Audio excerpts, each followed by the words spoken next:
Demain le monde avec Valentin et Louisa. Move. Et bonsoir les in, bonsoir les uns, moi c'est Valentin Després et je suis saucé de vous retrouver pour ce dernier épisode de la saison 2 de Demain le monde. Je suis avec ma go Louisa Benchaban. Louisa, est-ce que t'as passé une bonne semaine ? Mais une énorme semaine, c'était trop bien, j'arrive pas à croire qu'on est déjà à la fin. Ouais. En tout cas, nous, on est très contents de vous avoir proposé cette nouvelle émission. Alors, si comme nous, vous faites partie des gens qui pensent que le monde ne tourne pas bien rond en ce moment, Qui s'attristent de le voir toujours plus pollué, plus abîmé. et qui ne comprennent pas pourquoi on laisse les plus pauvres s'appauvrir et les plus riches s'enrichir tout en faisant péter leur empreinte carbone, Alors vous êtes au bon endroit. parce qu'ici, on ne se résigne toujours pas à ça. Demain le monde, c'est votre émission spéciale consacrée à l'écologie et à la justice sociale. On va essayer de refaire le monde ensemble. Et pourquoi pas d'en inventer un qui ne surexploite ni la planète ni les gens. Et justement, aujourd'hui, pour refaire le monde avec nous, ce soir, on a le plaisir d'accueillir Thomas Porcher. Comment tu vas, Thomas ? Tout va bien, merci, je suis ravi d'être là. Ça nous fait m'avoir très invité. plaisir de t'avoir. Alors d'abord Thomas, je voulais te demander qu'est-ce que ça t'évoque, Demain le monde ? Demain le monde, ça m'évoque pour moi le fait de pouvoir redessiner un avenir qui soit plus désirable que celui qu'on nous présente en ce moment, parce que là il faut être quand même un petit peu dur mentalement pour supporter ce qui se passe, et je veux dire, chaque journée a son lot de nouveautés qui sont parfois assez démoralisantes. Donc là c'est essayer de poser les bases d'un monde meilleur, quoi. Donc ça t'inspire. Alors Thomas, pour te présenter un peu à celles et ceux qui ne te connaissent pas encore, tu es économiste spécialisé sur les questions de pétrole et d'énergie, t'enseignes à la Paris School of Business, tu es aussi un des économistes les plus en vue dans les médias, ta signature c'est les lunettes au verre fumé que tu portes pas aujourd'hui. Ouais. Tu as écrit aussi plusieurs livres au fur et à mesure de ta carrière, et le petit dernier c'est une BD, L'économie pour les 99%, illustrée par Ludivine Stock, scénarisée par Raphaël Ruffier-Fossoul. Et si on t'a invité aujourd'hui, c'est pour essayer de comprendre justement comment on peut essayer de se réapproprier l'économie pour construire un monde plus égalitaire, plus durable, pour les gens, pour la planète aussi. Mais avant ça, tu sais, dans le rap, il y a des crews, et on va découvrir que dans l'économie aussi, et toi, ton crew, c'est les économistes atterrés. Est-ce que tu peux nous expliquer ce que ça veut dire justement, et pourquoi est-ce que vous êtes atterrés ? Ouais, c'est très bien de rappeler que l'économie fonctionne comme dans le rap. Oui, c'est que c'est des crews, il y a même des battles qu'on appelle des débats en fait chez nous, mais oui, c'est important, on a tous un crew. Les économistes atterrés, en fait, c'est des économistes qui se sont opposés à partir de 2010 à l'austérité qui a été appliquée en Europe, qui a fait notamment que des mesures très dures ont été appliquées à des pays comme la Grèce, qui fait aussi que des mesures ont été appliquées chez nous, parce qu'on a eu des coupes drastiques dans certains secteurs, les hôpitaux notamment. Et les économistes atterrés se sont créés à ce moment-là en disant qu'ils étaient atterrés par la politique économique qui était menée au niveau européen. Et en fait, c'est des économistes qui étaient déjà issus plutôt des mouvances qu'on pourrait qualifier d'hétérodoxes. Et donc, Ce qui veut dire ? Hétérodoxe, ça veut dire qu'ils sont contre la pensée dominante en économie. D'accord. La pensée dominante en économie, elle a été largement articulée autour du marché. Ce qui a fait qu'on a eu un certain nombre de choses qui ont été créées, comme le marché du carbone, des choses comme ça. Des choses en fait qui ne visent qu'à améliorer le fonctionnement négatif du marché par des taxes, par des signaux sur les prix, et qui peuvent avoir une certaine efficacité, mais qui ne sont pas du tout adaptés aux défis et à ce qu'il faudrait faire en réalité. Eh ben, ce qu'il faudrait faire, on va pouvoir en parler longuement. Mais juste avant, il faut que tu saches que dans Demain le monde, on a une tradition, c'est qu'on évacue un peu nos émotions contraires en tout début d'émission, les hypes comme les seums. Et on va commencer tout de suite avec toi, Louisa.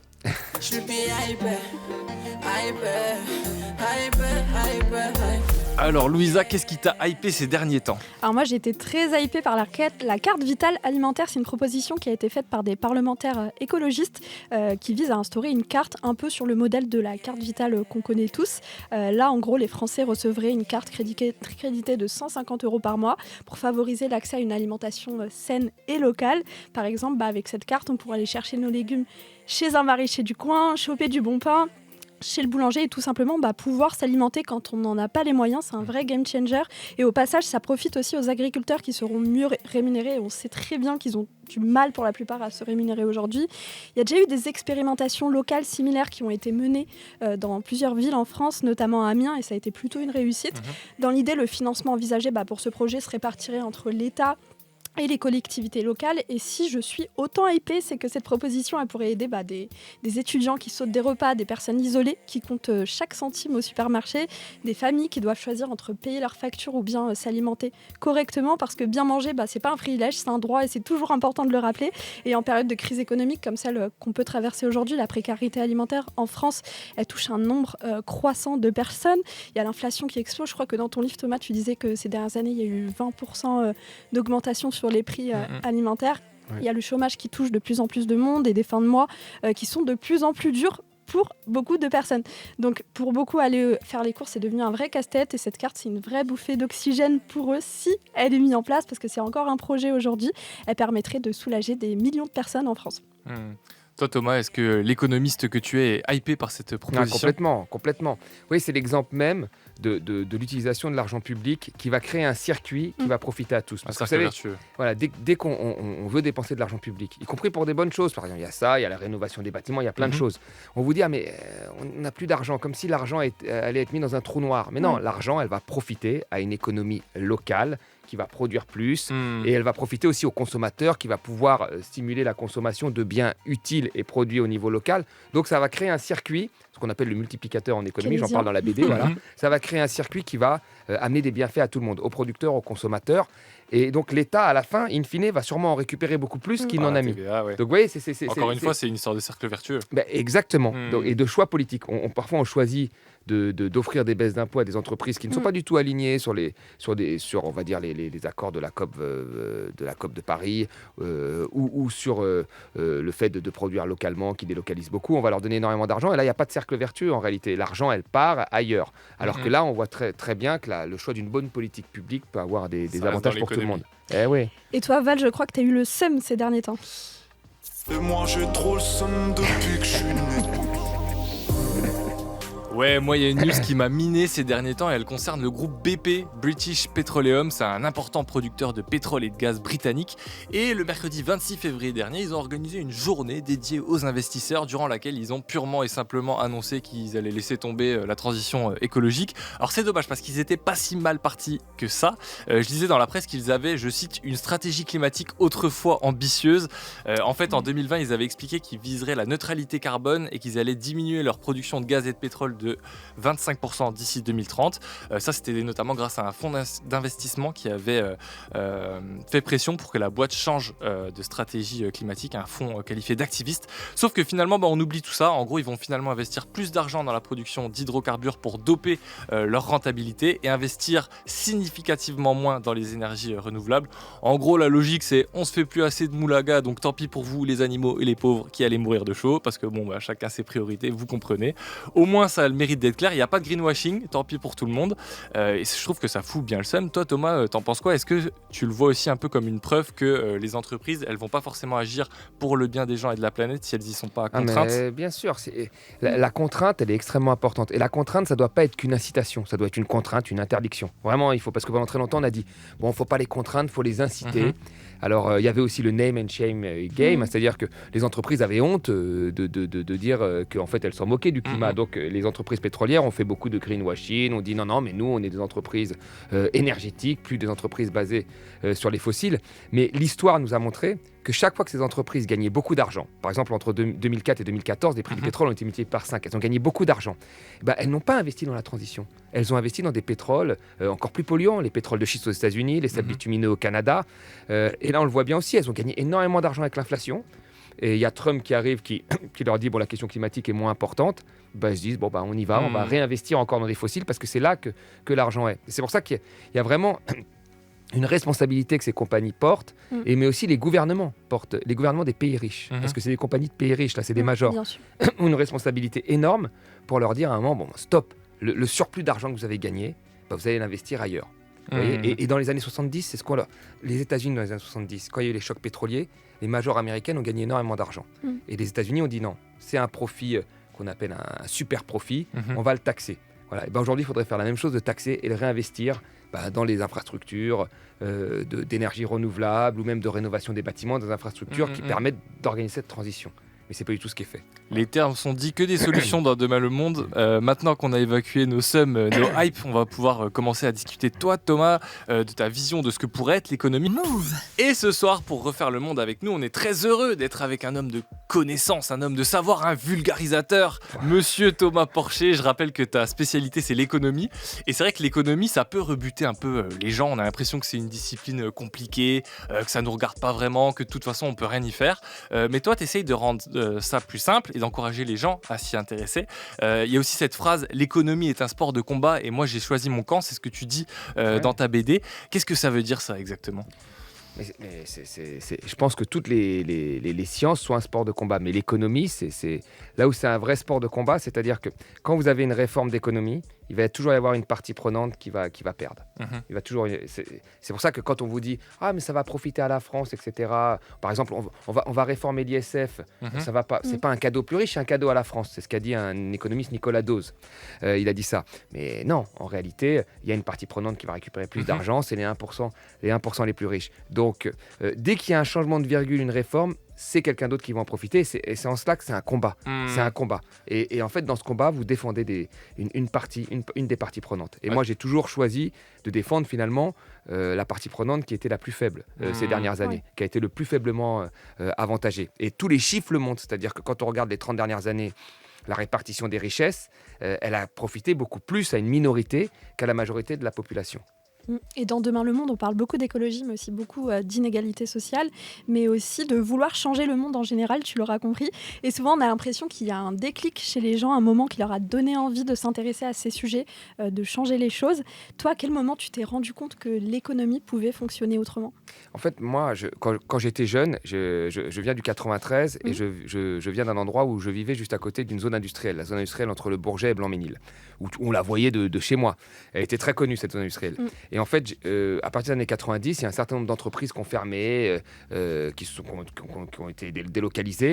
Et on a vu apparaître dans des petites communes des SDF. Mais des SDF, enfin les communes, c'est vraiment le Bourget, il doit y avoir 10 000 habitants, Blanc-Ménil, un peu. Donc vous les connaissez en réalité. Et on a vu devant le prix unique à l'époque des SDF que nous connaissions, qui commençaient à faire la quête et qui étaient les premiers licenciés en fait de ces entreprises. Donc on était assez étonnés de ce qui se passait. Et puis 10 ans plus tard, j'étais en cours d'économie internationale et là on nous présente la mondialisation et on nous dit que quand on a fait ce choix d'ouvrir les économies, on savait qu'il allait avoir un impact positif pour une partie de la population, notamment ceux qui profitaient de l'exportation, et un impact négatif pour ceux qui se prenaient des importations. Voilà. Mais que quand on faisait l'addition du négatif et du positif, ça devait rester positif pour tout le monde.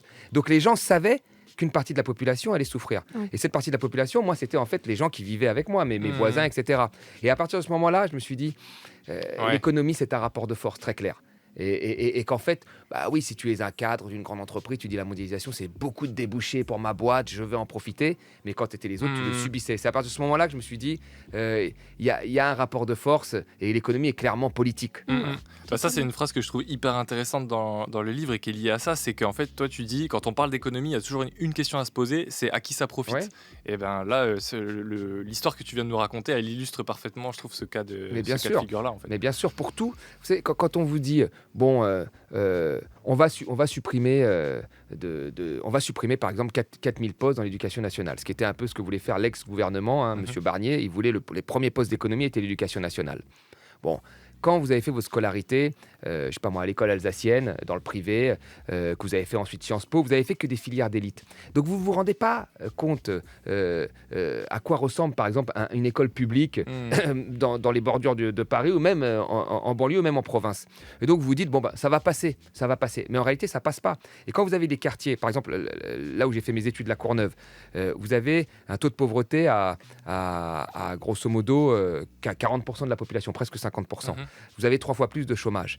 Quel est en fait l'ascenseur social qui reste pour ces jeunes c'est l'école. Si tu brises l'ascenseur social, l'économie informelle, tous les trafics et tout vont absorber cette jeunesse. Et c'est ce qui est fait depuis une trentaine d'années. En fait, la Courneuve, les collectivités locales ont tellement été mis à sec par l'État que, par exemple, les classes sont passées de 28 à 35. Au lycée Jacques Brel, à la Courneuve, on a supprimé les cours du soir parce qu'il n'y avait pas assez de moyens. Et donc ça, c'est pas entendable. Et quand on vous dit, mais ça passera parce qu'on n'a jamais vu la réalité de ce qui se passait sur le terrain, et ben, ça crée des inégalités très fortes. Et toi, tu parles beaucoup des 99%, l'économie pour les 99%, c'est ta BD. Est-ce que tu peux nous expliquer un peu cette histoire de pourcentage ? Qu'est-ce que ça veut dire exactement ? Alors, il y a eu deux raisons. La raison, moi je trouve, vous savez, quand il y a eu cette crise de 2008, il y a eu tous les jeunes qui étaient des étudiants plutôt de New York, qui se sont mis devant Wall Street et qui ont dit we are the 99%, on est les 99%, et donc c'est devenu un séquençage qui est devenu mythique. Après, quand on regarde les études qui ont été faites par Thomas Piketty, on voit que les 1% ont gagné plus d'argent, vu leurs revenus augmenter plus fortement que le reste de la population, ce qui n'était pas le cas avant. À l'après-guerre, la classe moyenne a vu sa richesse augmenter plus rapidement que les 1%. Ça ne veut pas dire que les 1% étaient plus pauvres, c'est juste que leur richesse augmentait moins vite. Et là, ça s'est inversé. Et ça s'est vachement accéléré avec l'arrivée d'Emmanuel Macron. Donc je trouvais que c'était bien de mettre l'économie pour les 99% parce que c'est une économie qui serait au service de tous, mais aussi une économie qui dans les explications que je propose, est accessible au plus grand nombre. Donc le titre a une double fonction que je trouvais assez intéressante. En tout cas, ce qui est sûr, c'est que pour changer tout ça, il suffira pas de quelques posts sur Instagram ou même quelques bouquins. Pour défendre un monde plus durable, plus soutenable pour tous, l'engagement individuel, il suffira pas. Il y aura des décisions collectives à prendre, des choix politiques à faire. Et justement, en parlant de politique, aujourd'hui, les sujets dont on entend un peu trop souvent parler, c'est essentiellement la guerre, l'immigration et un peu moins, beaucoup plus souvent, la justice sociale et l'écologie. Donc, on a décidé, Thomas, de te proposer de constituer ton propre gouvernement.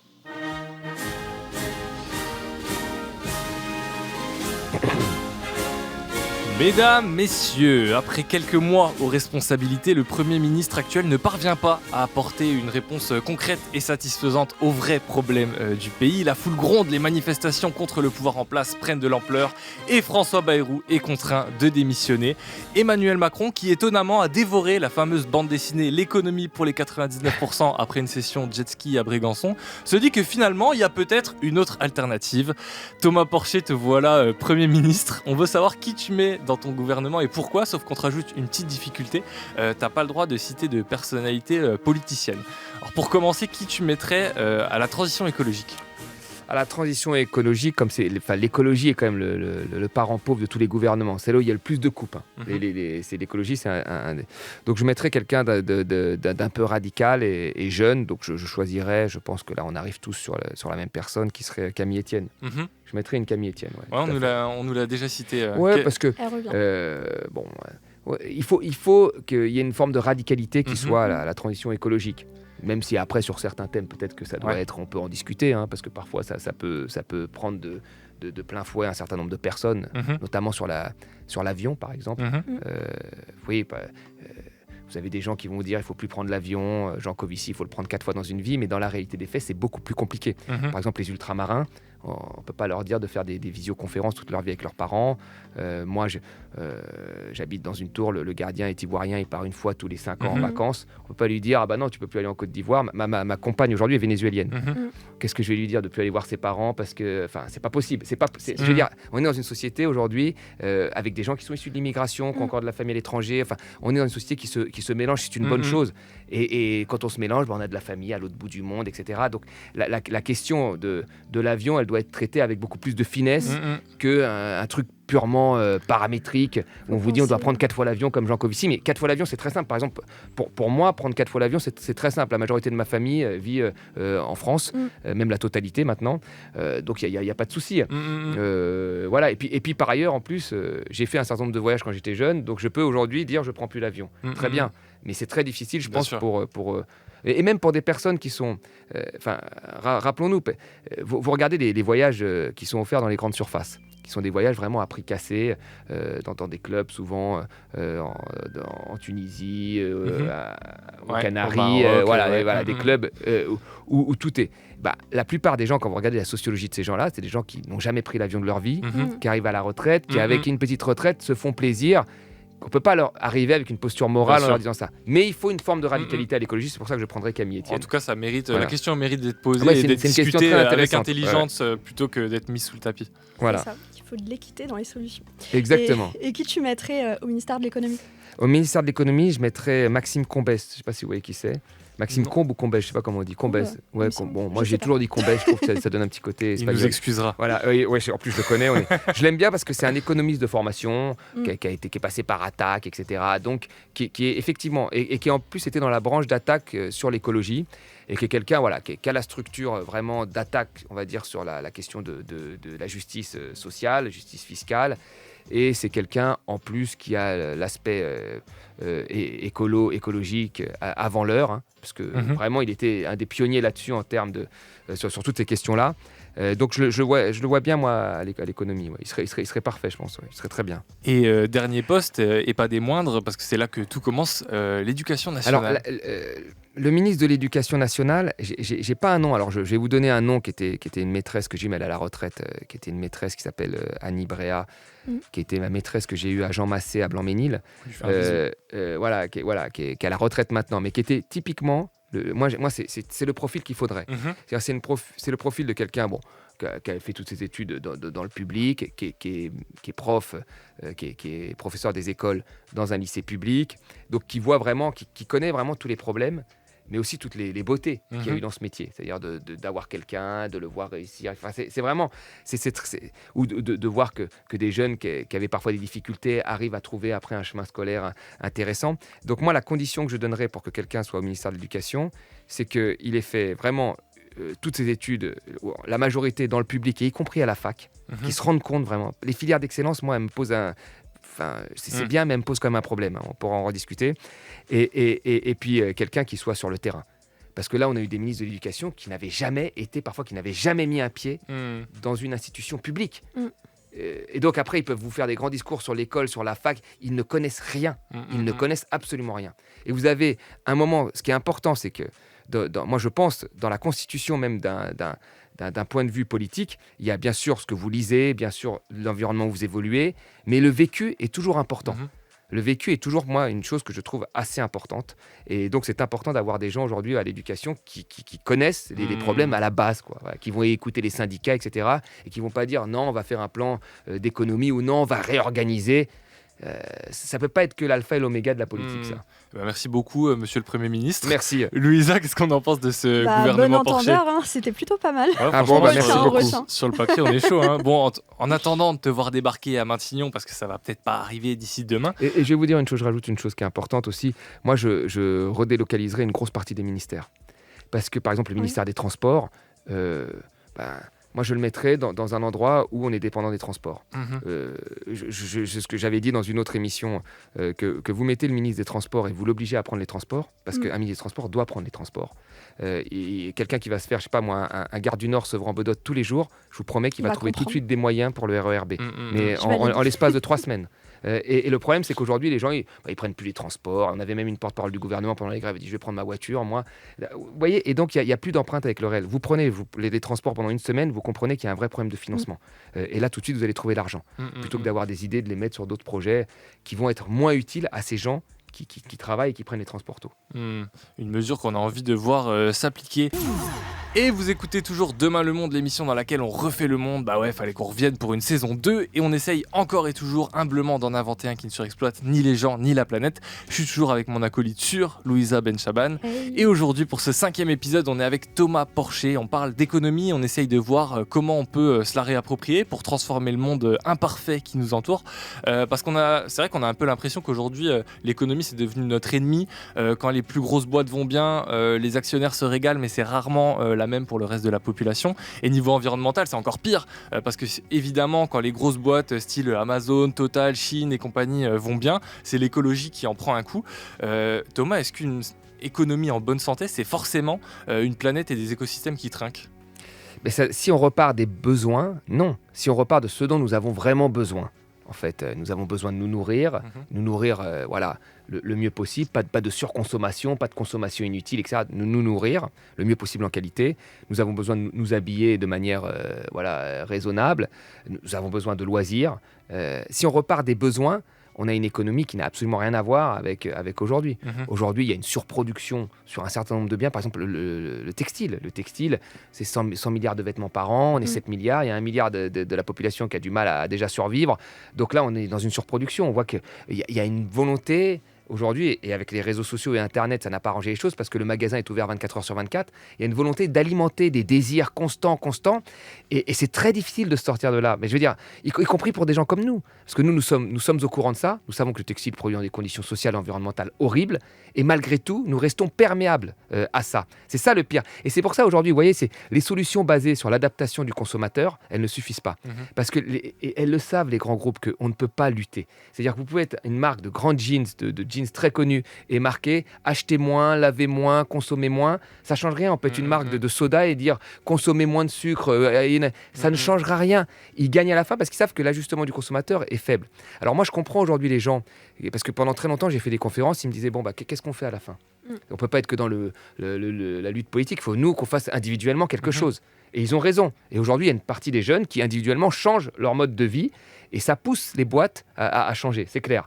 Mais le combat ne peut pas être que sur l'ajustement individuel, il ne sera pas suffisant. Il faut aussi qu'il y ait un combat, et vous le dites souvent ici, un combat politique, vraiment de mise sous pression de ces grands groupes pour que le système change. Et c'est très difficile. Moi, les vrais militants qui font ça tout le temps, j'ai une forme de respect pour eux énorme parce que c'est quand même quelque chose d'extrêmement prenant pour des avancées souvent minimes.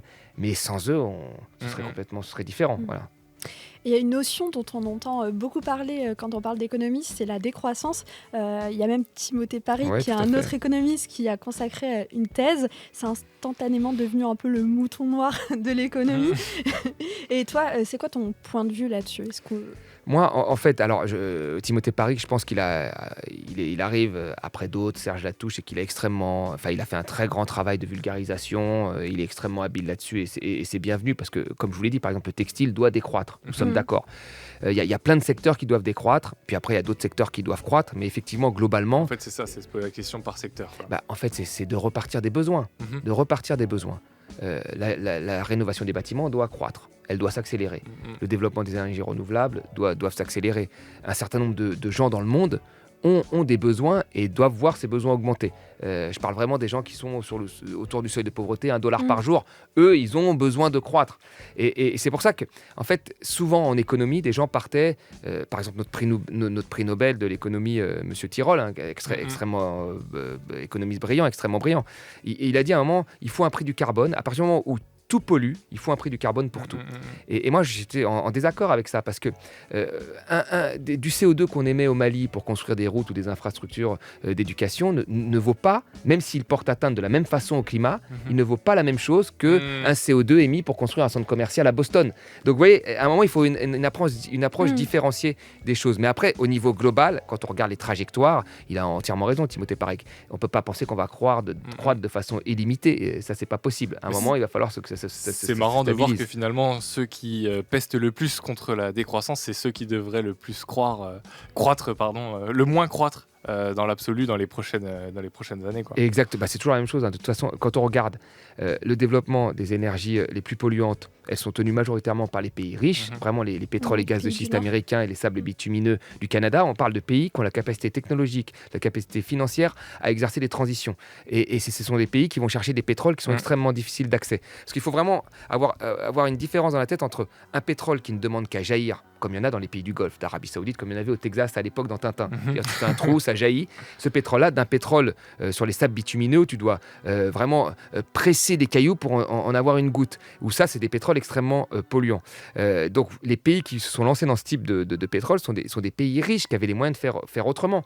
Et c'est pareil pour les compagnies pétrolières qui appartiennent majoritairement à des pays riches et qui veulent aller creuser en Arctique. Et c'est pareil pour ceux qui prônent la croissance à tout va, qui sont majoritairement des pays riches. Les autres, ils sont dans l'urgence du quotidien. Ils doivent trouver à manger, ils doivent avoir un système d'eau potable, et quand ils en ont un, il faut qu'il fonctionne, il faut qu'il y ait l'électricité qui fonctionne tous les jours. Enfin, il y a plein de choses comme ça. Les autres, ils sont sur des mythes, mais parce que ça leur profite. Ça profite et souvent, des minorités. Ils subissent aussi les conséquences de toutes ces explorations. Les pays riches, tu veux dire ?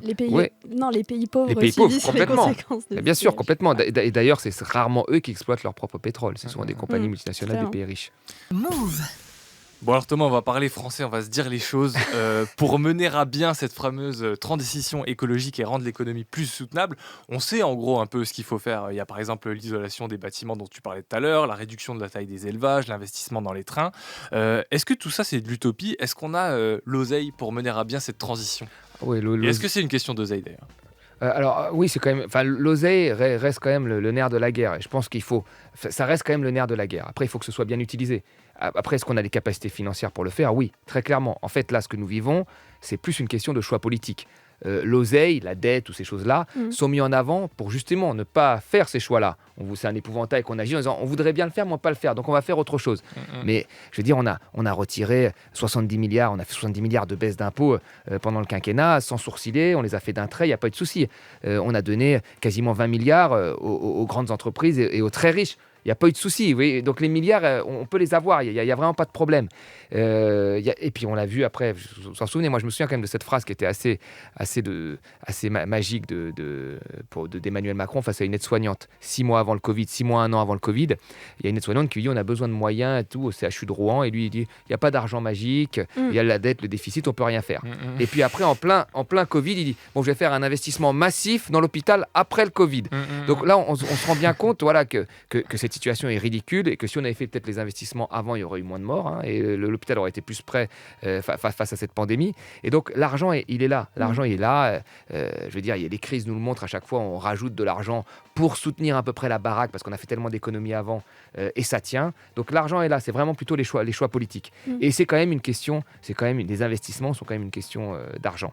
On ne peut pas faire sans, sauf si on veut avoir une vie à la Pierre Rabhi, mais tout le monde n'est pas prêt à la vivre. Non, bien sûr. C'est vrai qu'on nous rabâche aussi beaucoup la dette. Aujourd'hui, quand on parle de transition, on nous dit que c'est pas possible parce qu'on est endetté. Et ça pousse à une certaine forme d'austérité. Cette austérité-là, ça nous empêche aussi de nous projeter dans l'avenir, nous.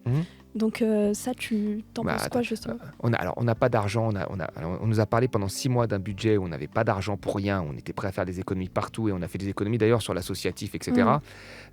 Soit dit en passant, à cette époque-là, tout le monde nous disait attention, si on n'a pas de gouvernement, la carte vitale ne fonctionnera plus, comme a dit notre première ministre. Les fonctionnaires seront plus payés.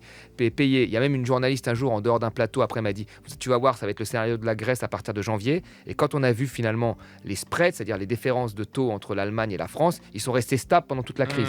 Quand on a regardé, l'apocalypse n'est pas venu.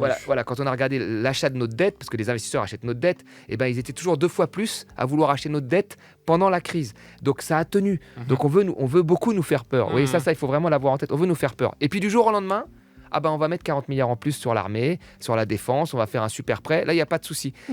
Donc oui, on se rend bien compte que c'est très grave. Et puis du jour au lendemain, quand il faut faire la guerre, il n'y a pas de problème. Quand il faut financer les IA, alors là, on arrive toujours à trouver de l'argent. Donc tout est une question vraiment de choix. Et c'est pour ça que l'important, c'est de repartir des besoins, de quoi nous avons vraiment besoin, de quoi l'humain a vraiment besoin. Et après, les moyens, il faut les mettre. Il n'y a pas de souci. Vraiment là-dessus, pour moi, c'est un faux problème qui est mis en avant par ceux, justement, qui veulent défendre le modèle comme il est. Et on donne des milliards aujourd'hui pour réalimenter après chaque crise le modèle tel qu'il est. On a mis des milliards avec le quoi qu'il en coûte, on a mis des milliards après la crise de 2008 pour regonfler en fait ce capitalisme avec tous ces dysfonctionnements. Donc vous voyez, c'est très important de se rendre compte de ça. C'est-à-dire qu'on va de crise en crise et on remet des milliards. Alors qu'il faudrait avoir un peu d'anticipation et mettre les milliards ailleurs pour éviter les crises. Bon alors Thomas, j'ai une bonne et une mauvaise nouvelle. La bonne, c'est que tout le monde peut réécouter cette émission Demain le Monde et tous les autres en podcast sur l'application Radio France, sur la 2e chaîne YouTube de Move et sur toutes les plateformes de streaming. La mauvaise, c'est que c'est déjà bientôt la fin de ce dernier épisode de la saison 2. Pour quelques instants encore, ce soir, on discute avec toi Thomas. Et Thomas, il faut que tu saches qu'ici, on est convaincu que la musique, le cinéma, la littérature, mais globalement la culture au sens large, elle doit nous aider à imaginer le monde qu'on souhaite voir advenir. Et d'ailleurs ici, on ne binge-watch pas, on green-watch. Voilà, on essaye de s'inspirer pour demain. Louisa, toi, qu'est-ce que tu as green-watché ces derniers temps ? Alors moi, je vais vous parler du documentaire qui a été primé aux Oscars cette année, c'est No Other Land. Alors ce film, il a été réalisé par un collectif de journalistes israéliens et des activistes palestiniens. Il met en lumière les ravages de la colonisation israélienne sur les territoires en Cisjordanie, donc les territoires palestiniens, mais au-delà des violences humaines et politiques, il montre aussi une autre conséquence de la colonisation, c'est la destruction de l'environnement. Le docu parle de la Cisjordanie, encore une fois, avec l'expansion des colonies. Des milliers d'hectares de terres agricoles sont confisqués, des oliveraies centenaires, véritables trésors écologiques palestiniens, source de subsistance aussi pour des milliers de personnes, sont totalement déracinées. l'eau qui est une ressource vitale dans cette région aride est détournée. Résultat, tu as des écosystèmes qui sont bouleversés, une biodiversité qui est entièrement menacée et des communautés qui sont poussées à l'exil écologique. Et ce n'est pas qu'une question locale, c'est plus général. La colonisation, ça rime avec exploitation des ressources naturelles. On en a déjà parlé dans la saison 1 avec Sam Boy, je vous invite à aller écouter l'épisode. Et Northernland, ils ne se contentent pas de dénoncer aussi, ils nous invitent à réfléchir et à agir et à prendre du recul aussi sur ce qu'est la colonisation.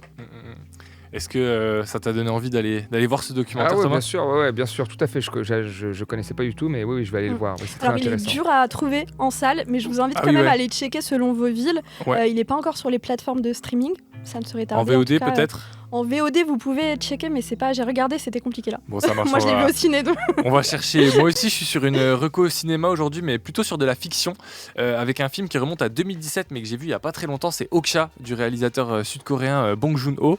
Alors, pour vous résumer un petit peu l'histoire, c'est une multinationale de la viande qui envoie des cochons augmentés génétiquement aux quatre coins de la planète, donc chez des éleveurs pour un concours agricole. Et pendant 10 ans, il y a une petite fille en Corée du Sud qui va s'occuper du sien. Il s'appelle Okja, il devient gigantesque. Et en fait, c'est même plus un cochon, un Okja, ça ressemble plus à un rhinocéros. Mais au bout de 10 ans, la multinationale de la viande, elle va récupérer les bêtes pour les ramener à New York pour participer au concours. Sauf que ça plaît pas à la petite fille coréenne qui va le pourchasser jusqu'aux États-Unis pour essayer de le sauver. Entre-temps, on a aussi une association d'activistes, le Front de Libération Animale, qui va essayer de secourir Okja. Et moi, j'ai beaucoup aimé ce film parce que je trouve qu'il nous invite à repenser un peu notre rapport aux animaux d'élevage qu'on considère uniquement comme de la nourriture. Alors que par exemple, un cochon, c'est aussi intelligent et sensible qu'un chien. Ça, c'est scientifiquement démontré. Et pourtant, chaque année, pour notre conso, on en abat plus de 20 millions. Avec évidemment, durant leur courte et triste vie, toutes les souffrances qu'on connaît. Et puis, un truc aussi qui est cool, c'est que Okja, même si ça reste un film de fiction, c'est presque un documentaire dans le sens où ça explique que le bétail est sélectionné génétiquement pour fournir le plus de viande possible. On montre aussi toute la maltraitance qu'il peut y avoir dans les abattoirs, qui sont littéralement des usines de mort industrielles, en fait. Et puis, ça donne aussi envie du côté des associations et des activistes qui se battent souvent bénévolement pour mettre en lumière la cruauté de l'élevage intensif. Je pense notamment à l'association L214 qui montre un peu ce qui se passe dans les élevages en France. C'est souvent des images difficiles à regarder, mais heureusement qu'ils sont là parce que sinon personne ne le saurait. Et d'ailleurs, ils sont attaqués régulièrement en justice, des procédures bâillons pour tenter de les faire taire, de leur faire perdre de l'argent et du temps. Donc c'est important de les soutenir. Donc voilà, Okja, film de fiction, quasi documentaire, très émouvant. Je vous le recommande. J'espère t'avoir donné envie aussi, Thomas. Ah ouais, bien sûr. Moi, ça, c'est une question pareille. C'est marrant parce que c'est des questions qui ont été mises en avant pour moi par les associations que tu as mentionnées, par les activistes, parce que finalement, à l'époque, on se dit il y a une production pour nous nourrir. Alors on sait qu'il y a une surproduction, on sait qu'il y a une production dans des conditions, c'est ça, dans des conditions, on va dire, sociales quand c'est des êtres humains et dans des conditions environnementales quand il s'agit de quasiment tout. Mais c'est vrai que la question sociale de l'être humain était quand même au-dessus que la condition animale. Et aujourd'hui, on voit bien, et c'est là que ça rejoint un petit peu le débat de Timothée Paré, et je trouve qu'il a raison là-dessus, on a un élevage intensif avec des conditions horribles, où vous avez un cochon qui peut même pas se retourner, etc., qu'on fait grossir pour faire 4 tranches de jambon que tu achètes pas cher, dont la moitié va pourrir dans ton frigo, que tu vas acheter à la poubelle. Tu te dis, mais où est-ce qu'on va là ? On produit, comme tu l'as dit, on produit des quantités énormes. Rien n'est, ça finit par un truc pas cher, rien n'est rationné, rien n'est pensé pour qu'on puisse consommer justement de manière plus raisonnée. Tu vois, parce que nous devons consommer, à un moment, nous devons consommer aussi, nous devons nous nourrir, je veux dire. Mais rien n'est fait pour que ce soit de manière raisonnée. Tout est fait pour que ce soit une espèce de compétition, que ce soit le moins cher possible, et qu'à la fin, tes 2 tranches finissent dans ton frigo que tu n'as pas consommé, que tu jetteras à la poubelle. C'est quand même quelque chose de problématique, tout ça. Et je trouve que ça boucle un peu avec ce que tu disais tout à l'heure sur l'avion, c'est qu'il ne s'agit pas de dire plus d'avion ou plus de viande de manière stricte comme ça, mais c'est d'oser aborder ces questions-là avec intelligence et avec humanité, si tant est que ça veut encore dire quelque chose. C'est exactement ça. Et le but, en fait, des contradicteurs aujourd'hui, c'est justement de cliver ces positionnements pour qu'ils soient plus entendables. De dire, tu veux pas nourrir les gens les plus pauvres, tu veux plus manger de la viande, c'est ça l'ennemi, en fait, c'est qu'on part sur une réflexion qui doit être faite, abordée de manière très intelligente comme on le fait ici, et les contradicteurs vont essayer de la stéréotyper pour justement que le débat n'ait pas lieu. Et c'est ça aujourd'hui qui est un vrai problème, et qui est un vrai problème aussi sur les réseaux sociaux. On va tout de suite cliver, se moquer, etc., pour que le débat n'ait pas lieu ensuite. Et les gens qui portent le débat vont courir après les autres en leur disant « Mais non, c'est pas ça que j'ai dit, c'est ça que j'ai dit ». Mais en fait, tout est fait pour que ce débat soit stupide à la fin, alors qu'au départ, c'est un débat qui est très important et qui est posé de manière intelligente. En tout cas, le docu No Other Land et le film Okja de Bong Joon-ho, dispo sur Netflix. C'est ce qu'on vous conseille de greenwatcher dès que possible. Demain le monde avec Valentin et Louisa. Move. Et c'est là que c'est terrible parce que Thomas, on arrive déjà à la fin Oh non. de l'émission. Déjà. Merci beaucoup d'être passé nous voir dans Demain le Monde. Je rappelle que ta BD, donc L'économie pour les 99%, est toujours disponible en librairie. Tu me disais aussi que tu as un nouveau livre qui arrive très prochainement. Ouais, Est-ce que tu peux nous teaser ça qui est sorti il y a quelques jours, qui s'appelle le vacataire. Qui est sorti. Qui raconte en fait la précarité des vacataires à l'université, qui représente 2/3 aujourd'hui du personnel enseignant. Et moi, j'ai été vacataire en fait de 2006 à 2011. Et donc, je raconte une journée de la vie d'un vacataire. Et cette précarité très forte de ces gens qui ont fait des longues études, qui sont vraiment dans tous les domaines, a un impact sur la santé mentale et même la santé physique, parce que j'avais pris pas mal de poids moi, parce que on est constamment on est pareil dans le présent, quoi. On est constamment dans l'urgence du quotidien. Et donc c'est assez intéressant et ça concerne quand même beaucoup de monde aujourd'hui, malheureusement. Eh ben, on ira suivre ça, merci beaucoup. Je rappelle aussi qu'on peut te retrouver dans les médias, notamment sur France Inter. Merci beaucoup d'être passé nous voir dans Demain le Monde, c'était Merci top. beaucoup. Quant à nous, Louisa, on termine ici cette Déjà terminé. deuxième saison spéciale Demain le Monde.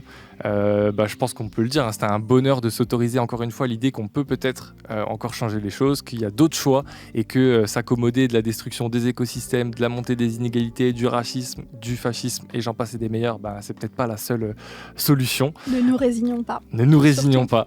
Merci à Cédric à la technique, merci à Jeanne à la vidéo, merci à vous de nous avoir écoutés. À bientôt peut-être. D'ici là, prenez soin de vous et ne baissez jamais les bras. Ciao, Salut. ciao, ciao. Ciao.